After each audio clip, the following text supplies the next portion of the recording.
We're here at the World Predator Calling Expo, the very first World Predator Calling Expo, and it's turned out to be a pretty exciting event. We're meeting everybody that's anybody in the predator calling business, and we're getting to see a whole lot of new gear. I'm here with Jeff Porath, Porath Game Calls. Jeff makes a line of calls, has been at this for quite a while, and he's got an exciting new scent that we're going to dig into here in a minute.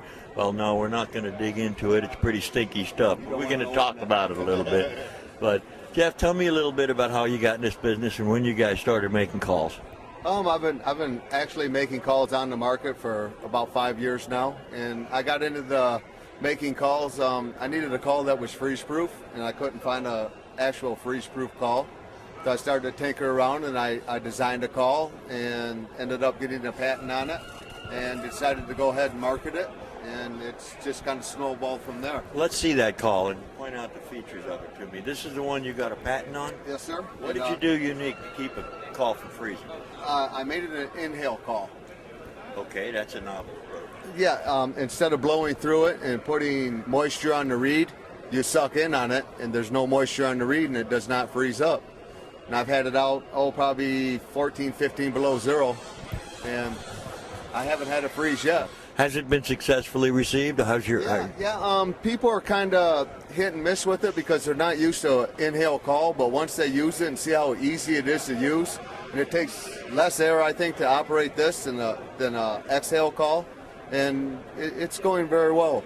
Why don't you bring it? Run it for us right now, but keep the volume down and give me a series of different sounds on it. And what is it primarily? A prey distress? Prey and distress, correct. Yeah, okay. It's a very raspy call.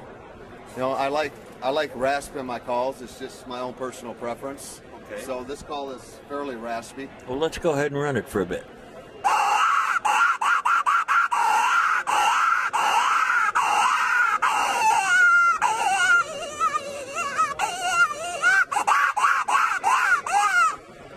That is a good sound. That's a very good sound. Get all the quivers and everything out of this call that you would get out of the next one.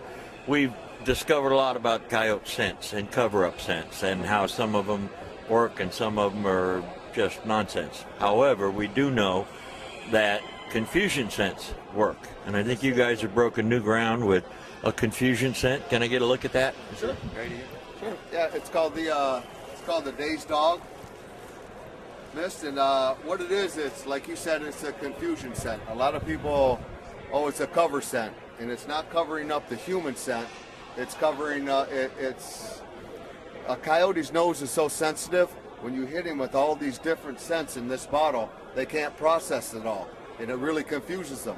So when they circle downwind, when they come in contact with all these smells, it just stops them, and they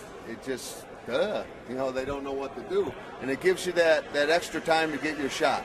So if one of our readers or one of our viewers wanted to get a hold of some of this, how would they go about getting it? My website is porathgamecalls.com. That's Porath, PorathGameCalls, no space, .com. Correct. Can they pull up the full line of calls as well as the Yes, they can. Yep. There you have it. We're changing fast, and companies like Porath are changing as quickly as we need to. Give this stuff a try. Don't do it in the house, but give it a try. I think you'll be real happy.